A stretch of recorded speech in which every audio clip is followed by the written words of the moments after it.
You might think that was the end of Mr. Willy Wonka. But no siree, not him. After months and months went by, the factory suddenly began operating again. But nobody knew who was running the place. Nobody ever went in. And nobody ever came out. The only thing anyone could see was shadows dancing around in front of the lighted windows, lighting things. Well, anyway, to get back to the story, soon afterwards, an article appeared in the town paper saying that Mr. Willy Wonka, in order to sell a lot of candy once again, was running a contest. Yes, sir, that's right, a contest. He had secretly wrapped a golden ticket under ordinary wrapping paper in 5 ordinary candy bars. These candy bars were said to be found anywhere, in any shop, in any street, in any town, in any country in the world, upon any counter where Wonka's candy got sold. The 5 winners will tour Mr. Wonka's new factory and take home enough chocolate for the rest of their lives. Now that, my friends, is where our story begins. More of it is already been found. Oh, by the way, would you like to meet more lucky people? All right, listen and watch carefully. I think you're here somewhere. Let's see. Augustus Gloop? Where are you, Augustus Gloop? Chocolate. Chocolate. Chocolate. I love chocolate. Food. Food. I must be all the time. Just golden tickets and my meal tickets to eat. And eat, and eat, and eat. Chocolate. Chocolate. Chocolate. And that, friends, is our first golden ticket finder, Augustus Gloop. The second golden ticket was found by a girl named Violet Beauregard. Oh, Violet! Oh, I was drunk too, and all.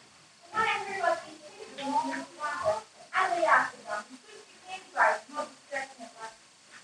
Now, of course, I'm right back on drunk. It's more drunk. Candy was out.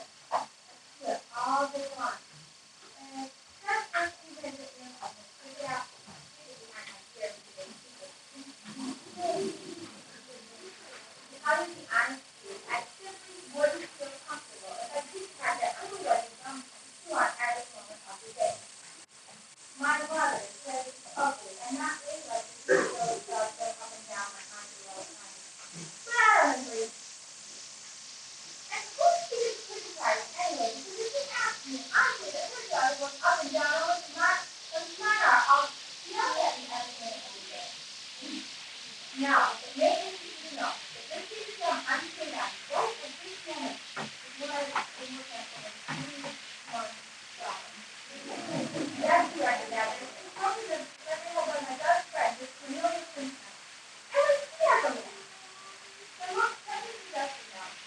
At night, I would sit on the end of my bedpost, and I could put it back in the morning. A bit hard, but hurt, and touching.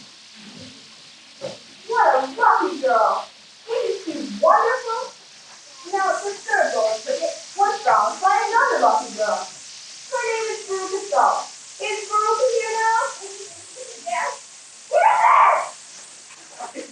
Here it is. As soon as I told my father that I simply had to have one of these golden tickets, he went down into town and started buying up all these golden bars he could get his hands on. Thousands of them he must have bought. Hundreds of thousands. Then he had them all of them stuck and sent directly to his own factory. He's in the peanut business, you see, and he got about 100 women working for him over at his store, selling peanuts to him himself. So he said to them, "Okay, girls," he said, "from now on you just stop selling peanuts and start selling the wrappers off these crazy candy bars instead." So he had every worker going full speed ahead, from morning till night, just selling those wrappers off. For 3 days, getting no luck. Oh, it was terrible. Every night he'd come home, and I would scream at him, "Where's my golden ticket? I want my golden ticket now!" And then I would lie on the floor for hours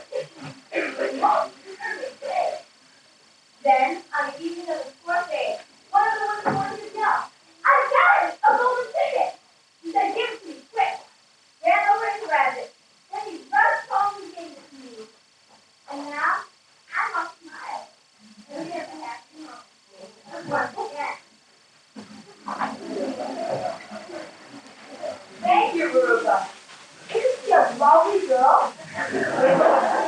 Now, the fourth and last gold ticket was found by a boy named Mike Peters. I wonder if Mike got a ticket with him. Oh, Mike TV. Of course I've got a golden ticket. Why can't everyone just leave me alone? I want to watch television. I watch all the shows every day, even the coming ones where there's no truth. I like the gangsters best though. They're great those gangsters, especially when they start pumping each other full of lead, or flashing the old stilettos, or treating each other to 1, 2, 3 with their knuckles up to them. Oh boy, when I was a kid doing that myself. It's terrific, I tell you. It's a life. And that book is Mike TV. Sorry for bothering you, Mike.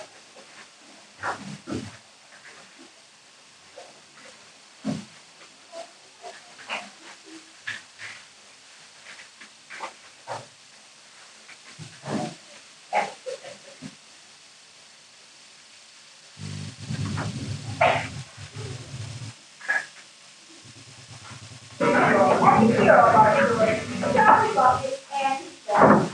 Let me introduce them to you.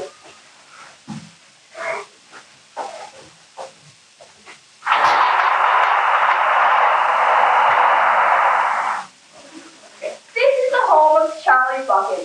7 people live here. There are only 2 rooms and only 1 bed, so you can see that life is extremely uncomfortable.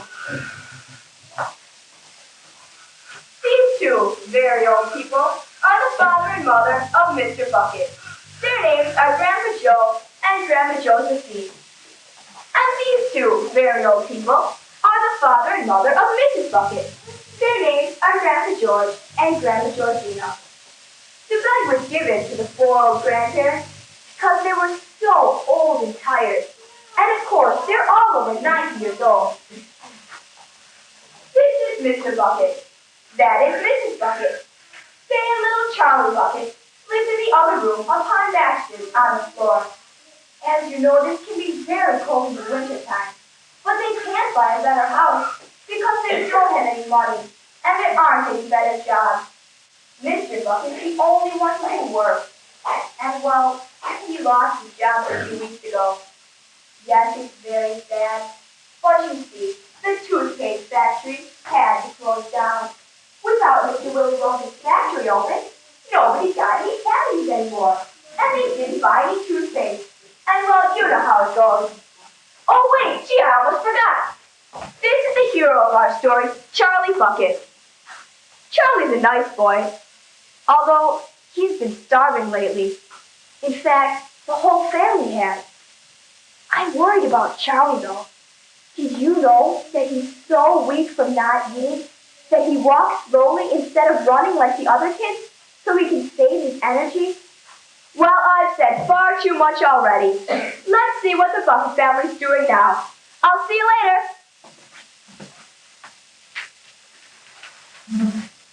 Why, she has 4 children with 1 gold ticket.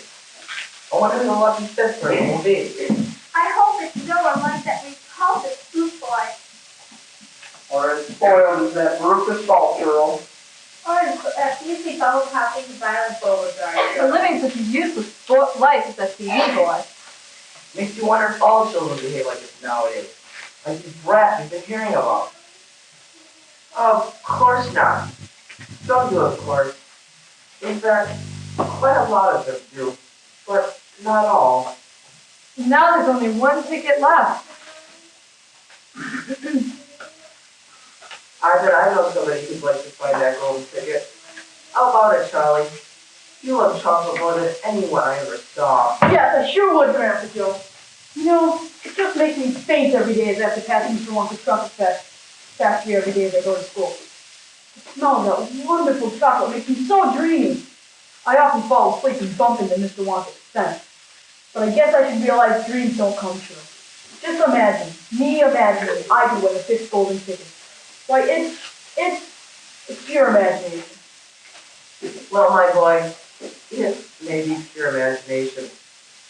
But I've heard tell what you imagine sometimes comes true. Gee, you really think so, Grandpa Joe?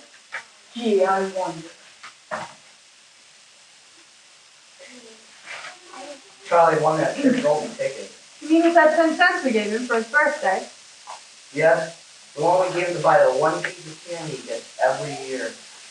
And just think how long it took you to stay there 10 cents. Yes, now that really was a shame. Shame. But just think of how he enjoyed the candy. He loves really lots of chocolate. He didn't really act that disappointed. No, he didn't. Well, he might not have acted disappointed, but that's because he's a fine boy, and wouldn't want any of us to feel sorry for him. Why, what boy wouldn't be disappointed? I'd sure wish he'd run, Joe. I'd do anything for that boy. Why, I'd even get him. Mom, Dad, Grandpa Joe, Grandpa, you'll never believe what happened. The crazy, Charlie, what happened? Well, I was walking over to school, and the wind was so cold, and the snow was blowing so hard, and I had to look down to protect my face. Go on, Allie. Well, and there was just lying there. I picked it up and wiped it off, and I couldn't believe my eyes. You found the golden ticket? Charlie found the golden ticket. It wasn't any golden ticket. I found the 50-cent piece. But then I thought it wouldn't hurt if I bought a Wonka Wibble Scrumptious Fudge Mellow Delight, since it wasn't my 50-cent piece. And I was just so hungry for one. Keep going, go on. Got the wrapper slowly. And You found the golden ticket? Charlie found the golden ticket. it wasn't any golden ticket. I ate the candy. But then I thought it wouldn't hurt if I bought another Wonka Wibble Scrumptious Fudge Mellow Delight. And Johnny, you're not sick, are you? Well, no. But I did. Find the golden ticket! I found the last golden ticket! You what? I did it! I really did! I found the 5th golden ticket! Hooray! Hooray! Hooray! Woo! Off to the chocolate factory! Hooray!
Actually, I'm quite glad about this book. It will understand what's going on in the factory and how it's running. Let's read it one more time. I know it sounds silly, but the whole thing is so nasty. Hey, Charlie, let me see if I can find it. Ah, here it is. You need to go. Let me find it on the phone. Well, Mr. Wonka, I think you want me right in. We're everybody on top of you. Many wonderful surprises await you. So now, I do invite you to come to my factory and be my guest for one whole day. You and all others will love me enough to find me going forward. I really want to conduct you on the factory myself, so I will everything here in the street. And afterwards, when it's time to leave, you will be escorted home by a procession of our stuff. These trucks, I can promise you, will be loaded to the next delicious theater about you and your agriculture for many years. If at any time thereafter you run out of supplies, you can always come back to the factory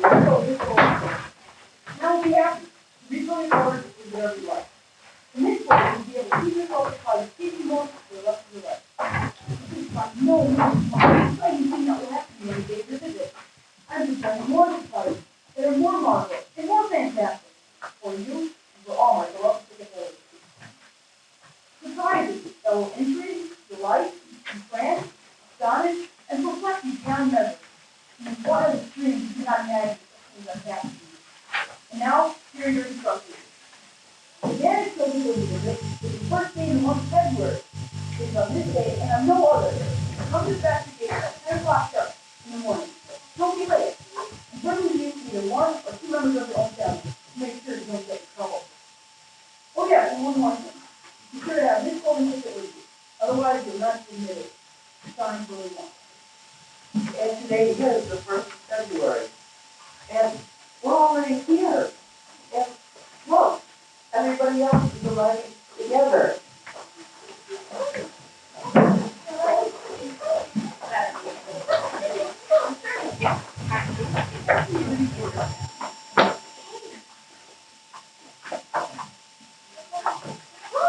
Look, there it is. That's him. It's Willy Wonka.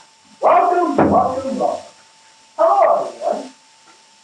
What's the But who are these workers? all in good time today? We shall see everything as we go along. Is everyone inside? Yeah! Good.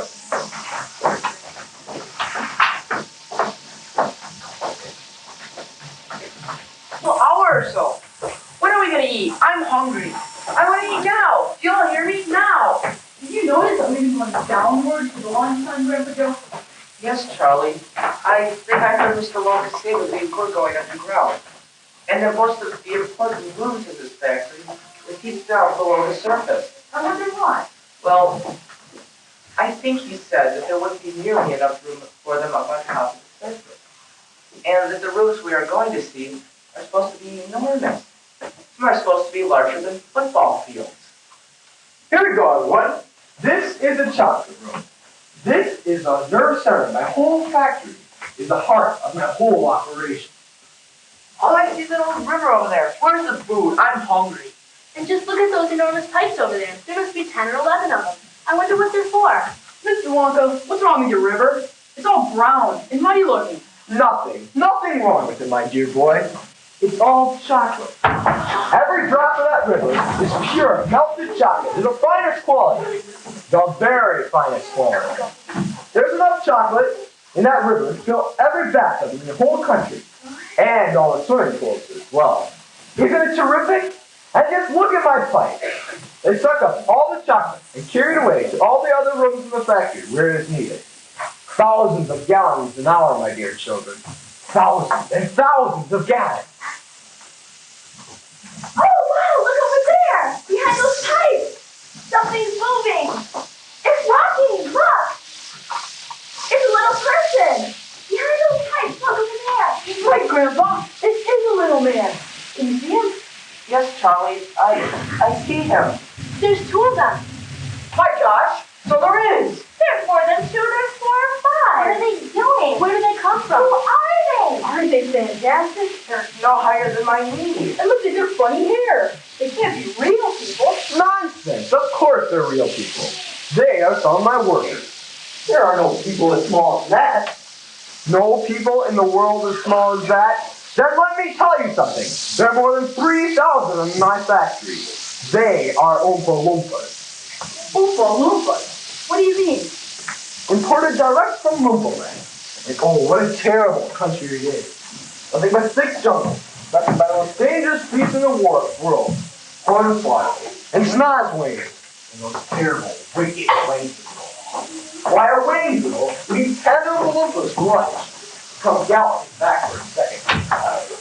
When I went out there, I found the 4 Oompa Loompas living in tree houses. They had to live in tree houses. To escape from the hornfly, and the Snozwing, and the wing. When I found them, they were practically starving to death. They were living on green cactuses, red beetles, eucalyptus leaves, and the bark of the bonbon tree. They lived for cow beans too, but only about 1 or 2 a year. They used to dream about the cow beans all night and talk about them all day. It just so happens that the cow bean is the thing from which all chocolate is made. I myself use billions of cacao every week in my factory. So I spoke to the leader of the tribe in Oklahoma. I told him that if he and his workers would come here and work with me and live in my factory, they could have all the cacao beans they wanted. Well, he was so pleased that he jumped right out of his chair and threw his bowl of mashed marshmallows out right out the window. So here they are. They're wonderful workers. They all speak English now. They love singing and dancing. I expect you to get a good deal of singing. Get me exercise something. I want to do more. Get me a balloon right away. Go on, Daddy. You know Chalupa. No, you must know about Mr. Wampa. What did you say? Don't ever talk to me that way again. I want an Oompa and I want it now! You understand?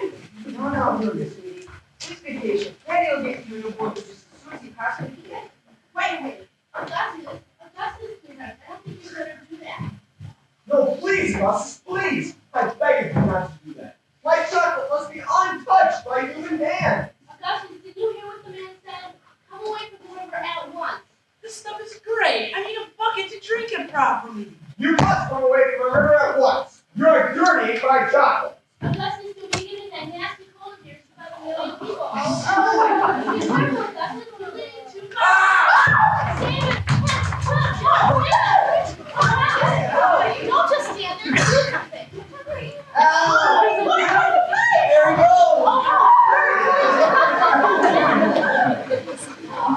Where's that pipe go to? Quick, call a fire brigade. Keep calm, everyone. Come out of this far. You wait and see. But you'll be turned into marshmallow. Impossible. And why not, Freya? Because that pipe doesn't go anywhere near the marshmallow. It goes through it, but I make from this type of strawberry flavored chocolate flavored. Oh, my poor Augustus. They'll be selling it by the pound all over the country now. How dare you laugh like that when my boy just got up your pipe? You monster. You think it's a joke, do you? You think sucking my boy up would be a pleasure with that is just one great colossal joke? He'll be perfect. It'll be chocolate fudge. Never. I wouldn't allow it. And why not? Because it tastes to me terrible. Just imagine it. Augustus flavored chocolate coated food. No one would buy it. I don't even want to think about it. Nor do I. And I promise you, madam, that your darling boy is going to be perfectly safe. If he's so safe, then where is he? Lead me to him this instant. Tell one of the Oompa Loompas over there to lead you into the fudge room. When you get in there, start poking about in the big fudge boiler with a large stick. He should be in there. But don't leave him in there too long, or his lava will get poured out into the fudge machine. And that would be a terrible disaster. My fudge would become quite uneven. What did you say? Hi, Joey. Forgive me, Mrs. Smith. Goodbye. See you later. Come on.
Augustus poop, that great big greedy negro poop. How long can we allow this beast to gorge and guzzle, feed and he's done everything he wanted to? Great God, simply wouldn't do. So what we do in cases such as this, we use the gentle touch. Come on, we cry, the time is right to send pipe, but don't you children be alarmed. Augustus Gloop will not be harmed. Although of course we must admit he will be altered quite a bit. He'll be quite changed from what he's being when he goes through the punch machine. Slowly wheels go round and round. The pouch begins grind and pound. 100 knives go slice, slice, slice. We add some sugar, cream, and spice. Then out he comes, and now by grace a miracle has taken place.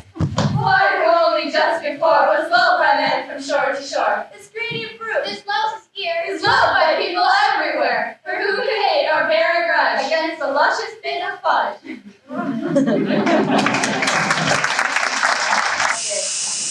that was pretty loud to him for a while. Now you folks, I'll grill you for a treat. Did you know Walker has his very own yacht? That's right, his very own. And boy, is it sharp.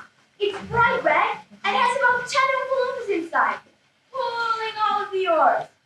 Well, there's no point in telling you all about the boat, because in just a second, you should be able to see it coming up the tunnel. Yes, here it comes now.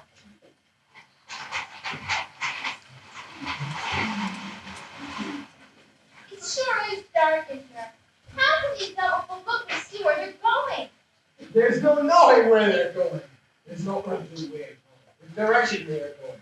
There's no knowing where they're going, or which way the river's flowing. Like the light is showing, so the danger must be growing. So the roars keep on rolling. And they're certainly not showing any signs that they are slowing. He's off his rocker. He's crazy! He's balling. He's nutty. He's screwy. He's fatty. He's dippy. He's dying. He's dead. He's goofy. He's wet. He's nutty. Oh no, he's not. Swing down the road. Wait, roll faster, faster. Look, Grandpa, there's a door in the wall. It says cream room. Coffee cream, whipped cream, vanilla cream, violet cream, and hair cream. Hair cream? You don't need hair cream. Don't have her answering silly questions. Move on.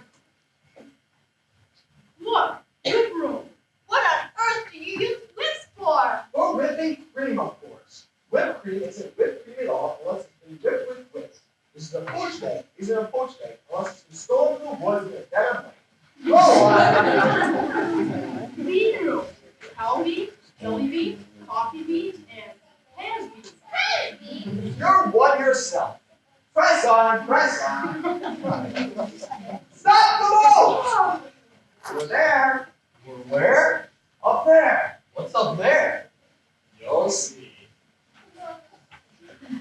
Perfect. Only the most secret new inventions are cooking and simmering.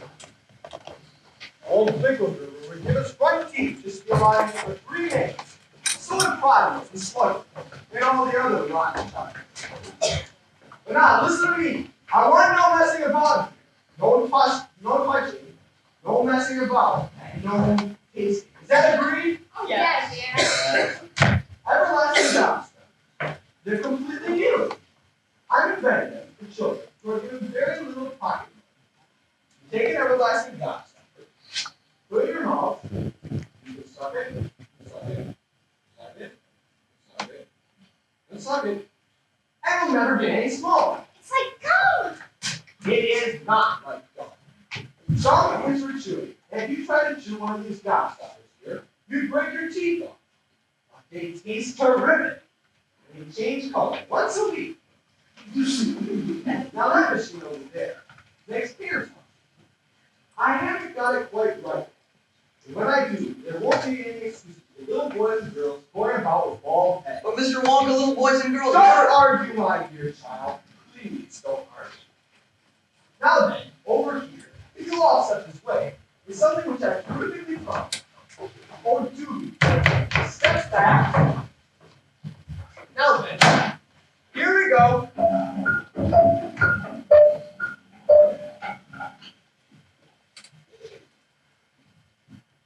You mean that's all?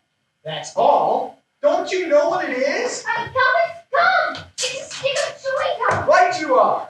It's a stick of the most amazing and fabulous and sensational gum in the world. This gum is a fantastic gum. In that, it's a chewing gum meal. It's a whole 3-course dinner in itself. When I start selling this across the country, it will change everything. It'll be the end of marketing, forced plates, washing up, and garbage.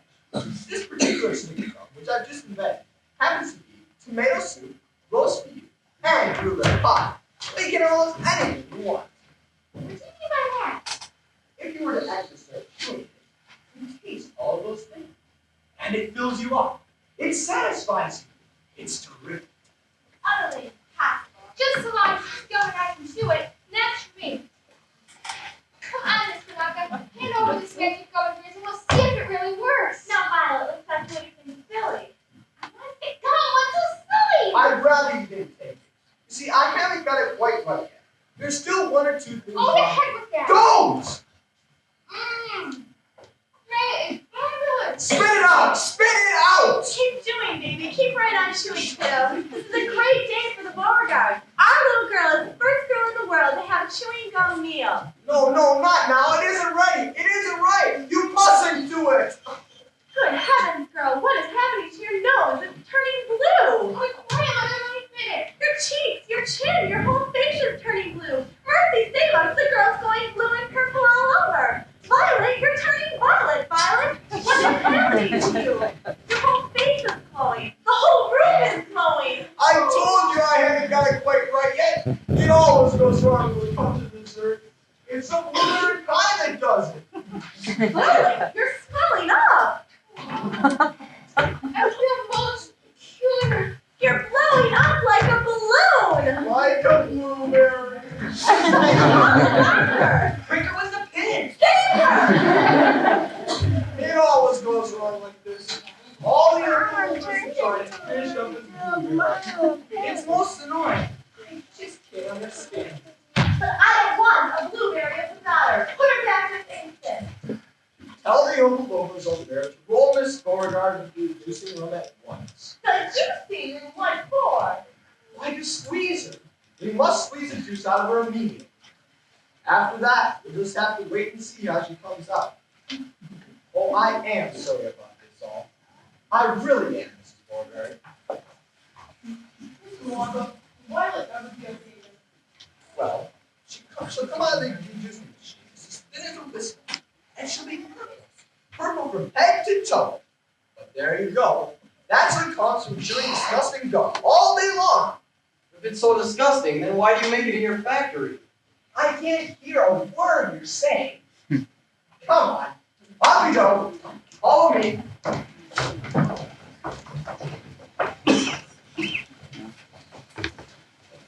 Nothing works to see than some repulsive little bum always chewing gum. His sticky habits found to set a chewer, sticky edge. Did any of you ever know a person named Piccolo?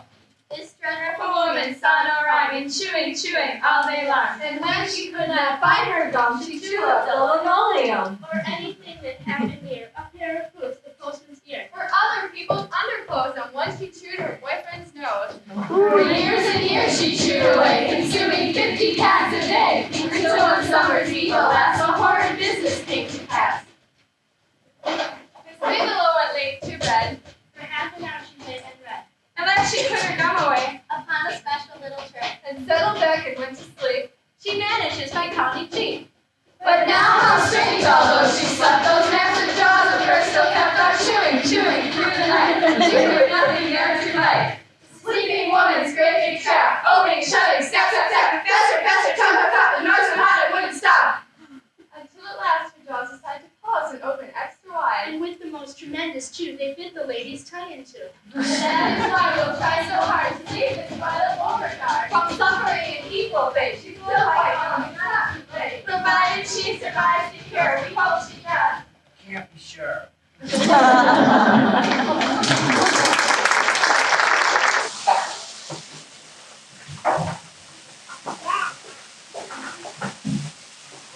All right, stop here for a moment and catch your breath. But don't go in.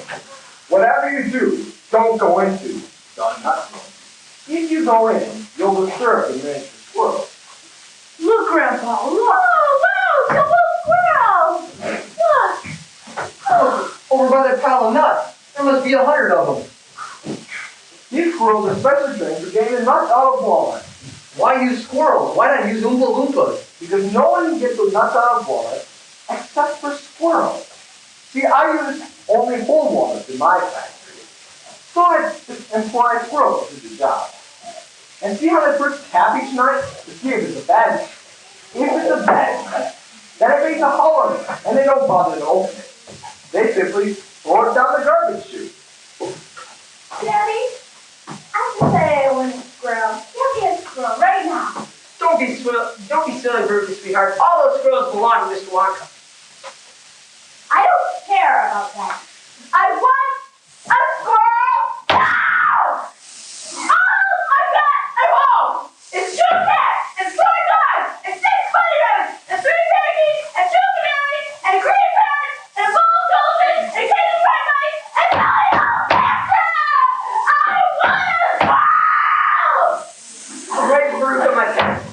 Daddy will get you a squirrel just as soon as he possibly can. I don't want any old squirrels! I want a big squirrel now! All right, Veruca, all right.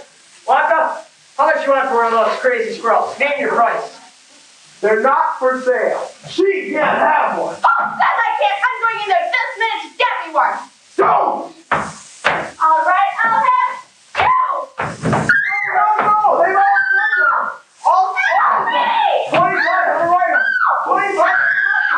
25 have a right leg. 24 have a left leg. The last squirrel jumped up by their shoulders and started tapping on her head. The cat you see it, the man not. She must have started quite hollow. That particular chute goes down where all the other rubbish goes down to. The great big main rubbish pipe, which carries away all the rubbish from all over the factory. All the floor sweepings and potato peeling, and rotten cabbages and fish eggs and stuff like that. Who eats fish and cabbage and potatoes in this factory, I'd like to know. I do, of course. You don't suppose I look up cacao beans, do you? And of course it goes to the great big incinerator again. Now see here, Wonka, I think you've gone just a shade too far this time. My daughter may be a bit of a frump. I don't mind admitting it. But that doesn't mean you can rust her to a crisp. I'll have you know I'm extremely cross about this. I really am. Don't be cross, my dear sir. Please don't be cross. Anyhow, she may not have gone down the chute at all. She may be stuck in the chute, just below the entrance hole. And if that's the case, all you have to do is go in and pull her up again. Veruca, are you down there? Oh my gosh, they pushed her in too!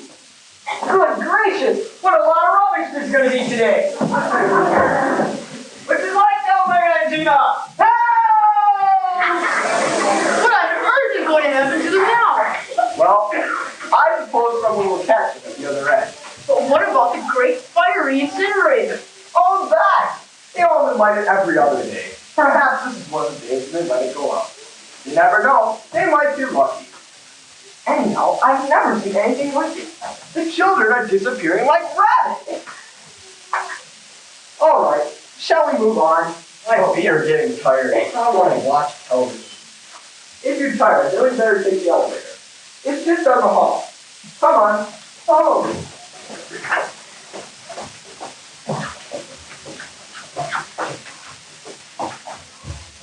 Veruca's fault. The little bird has just gone down the rubbish chute. And as we very rightly thought, in cases such as this, we ought to see the thing completely true. We polished off their parents too. Down goes Veruca down the drain, and here perhaps we should explain that she will meet as she descends a rather different set of friends. Some liverwort so old and gray we smelled it from a mile away. A rotten nut. A reeking pear. A thing the cat left on. Other things as well, each with a rather horrid smell. These are Veruca's newfound friends, and she will meet as she descends. This is the price she'll have to pay for going so very far astray. But now, my dears, we think you might be wondering, is it really right that every single bit of blame and all the scolding and the shame should fall upon Veruca Salt? Is she the only one at fault? For though she's spoiled and dreadfully so, A girl can't spoil herself, you know. who turned her into such a brat? Who are the culprits? Who did that? Alas, you needn't look so far. To find out who these sinners are. They are, and this is very sad. Her loving parents, mom and dad. That is why we're glad they fell into their own chute as well.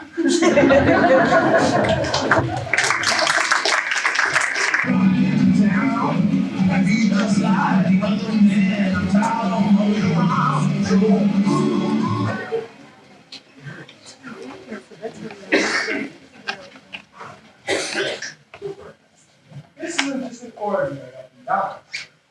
This elevator can go sideways, and long ways, and slightways, and any other way you can think of. Because in any room in the entire factory, no matter where it is, you simply press a button and sing, you're up. Fantastic. Look, each button's labeled. And each button stands for a room. Yeah, let's see. Strawberry juice water pistol. Exploding candies for your enemies. Stick jaw for talkative parents. Invisible chocolate bars for eating in class. Rainbow drops? Suck them and you can spit in 6 different colors. Come on, enough enough. We can't wait all day. Isn't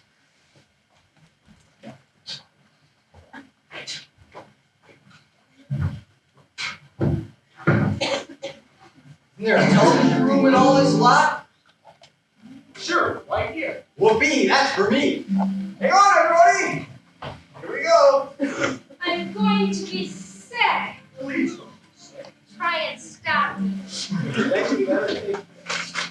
Make this awful thing stop. We can't do that. We won't stop till we get there. I only hope no one's using the other elevator. What other elevator?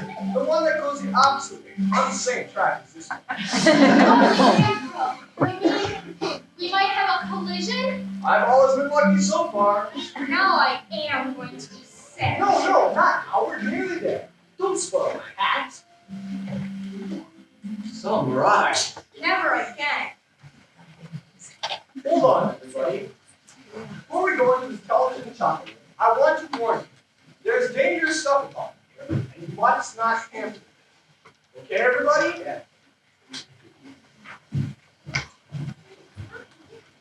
My latest and greatest invention, television chocolate. What is television chocolate? Good gracious, my child. Stop interrupting me. Now then, it works by television. I don't like television myself. I suppose it's all right in small doses. But children never like to take it in small doses. They like to sit there all day long, staring and staring at the screen. That's me. Shut up. That's me. Now then, the very first time I saw ordinary television at work, I was struck by a tremendous idea. A photograph can be broken up into a million tiny pieces, which are then sent through the air until they hit an antenna at the other end. Why couldn't I take a real water chocolate, break it off, and send it through the air to the other end, all ready to be eaten? Impossible. Think so? Then watch me send a bar of chocolate from one end of this room to the other by television. Bring me that bar of chocolate over there. Here, let me help you. It has to be. Because whenever you send something by television, it comes out much smaller than it was when it went in. Now then, are we ready? No, you there, like TV. Get back. There are dangerous rays coming out of that machine. They can bring you up into a million tiny pieces in 1 second. Now then, are we ready? Switch on. The chocolate's gone. It's now whizzing through the air above our heads in a million tiny pieces. Watch the screen. Come over here, quick. Take it. How can you take it? It's just a picture on a TV screen. It's absolutely fantastic. It's a miracle. When I start using this across the country, a commercial will flash on the screen, and a voice will say, "Eat Wonka's chocolates. They're the best in the world. If you don't believe us, try one for yourself. Now!" Amazing. But Mr. Wonka, could you send other things through the air in the same way? Like people? Could you send a real live person through the air in the same way? A person? Are you off your rocker? But could it be done? Well, I'm not sure. I suppose it could. Yes, of course it could. I shouldn't like to risk it though. It might have some rather nasty results. Look at me! I'm going to be the first person in the world to be sent by television. Mike, stop! You'll be turned into a million tiny See pieces! you later, alligator! No! pray that your little boy comes out on time the other day. We have to watch the television. He may come through at any moment. He sure is taking a long time to come across. Watch the screen. Something's happening. Here he comes. Yes, that's him. But he's a midget. Isn't he going to get any bigger? Take him! Take him! He's perfectly okay. You call that okay? He shrunk. Of course he should. What do you expect? This is terrible. I can't send him to school like this. He'll get squashed. He won't be able to do anything. What did you say, Mike? No, you will not be able to watch television. I'm throwing the television set right out the window the moment we get home. I've had enough of television. What, Mike? I don't care what you want or how much you jump and scream. There. Hey, Mr. Wonka, how will I get through again? Well, small boys are screaming a lot. So maybe he'll stretch. We put him on a special machine in hand. We're testing a tough stretch for chewing. How far do you think he'll stretch? Many miles! Anyway, he'll talk. We're back in the muscle, baby. All our supervisor kids. They continue all the way from A to Z. Just give me instructions to do. Overlook it. And try out to make some work. All of them are rush. Every one of them. Come on. Move.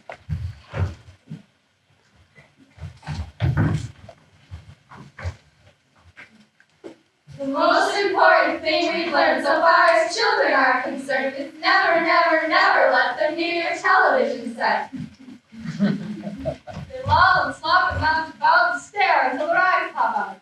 Oh, yes, we know. It keeps them still. They don't climb out the windowsill. They never fight or kick or punch. They leave you free to cook the lunch and wash the dishes in the sink. But did you ever stop to think to wonder just exactly what this does to your beloved tot?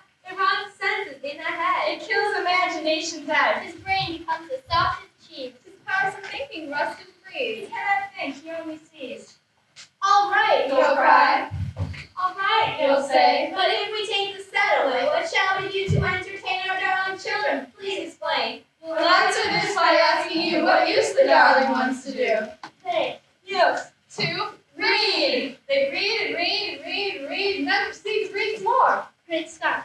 Yes, books. When half their lives is reading books. Such wondrous, fun, fantastic tales. of dragons, gypsies, queens, and whales. Pirates wearing purple pants. And sailing ships and elephants. And camels crouching around the pot, stirring away at something hot. Oh, look, my book, thieves to know. Those children living long ago. So please, oh please, we beg, we pray, don't throw your TV set away. Fear not, because we promise you that in about a week or two of having nothing else to do, You'll soon begin to feel the need of having something good to read.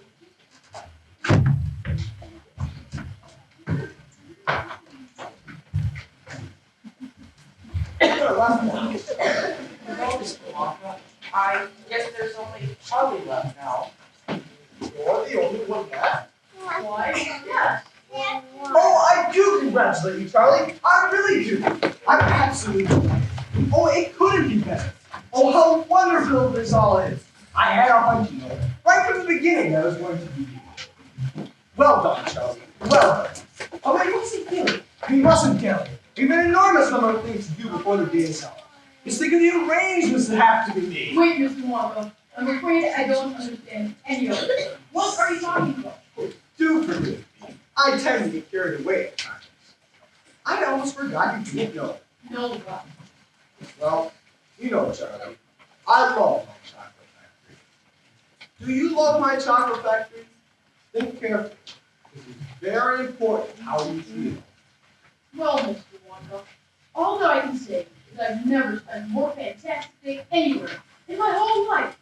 I've been very, very happy. Do I love this chocolate factory? Yes. Yes, I think I do. It means a great deal to me. Why do you ask, Mr. Wonka? Well, of course, Charlie and all the other children will receive the candy which I promised them. But I want Charlie to have much, much more. You see, today has been a kindness. It's been a kindness to see who would be the best person for the job. What job? Well, I'm tired, Charlie. I'm not getting any younger, and it isn't as easy to carry out my plans as it once was. I need someone to help. That means you! Me? Yes, I would like you and Grandpa Joe, and of course all the rest of your family, to come here and move here and live here permanently. I would like someone to take over the factory after I'm gone. I have no family, and I can think of no one better than you who would like to take over the factory. This would be after I've trained you and taught you everything I know. I've watched you all day long, and you're just the person who would appreciate the factory and care for it as I have all these years. Do you accept my offer? If you do, everything I have will be yours. Will I? Will I? Of course I will, Mr. Wonka. Thank you, thank you. And just think of it, Grandpa Joe. It's going to be our chocolate factory. And we're never, ever going to starve again. Oh, and just think of all that chocolate. Oh, just you wait and see.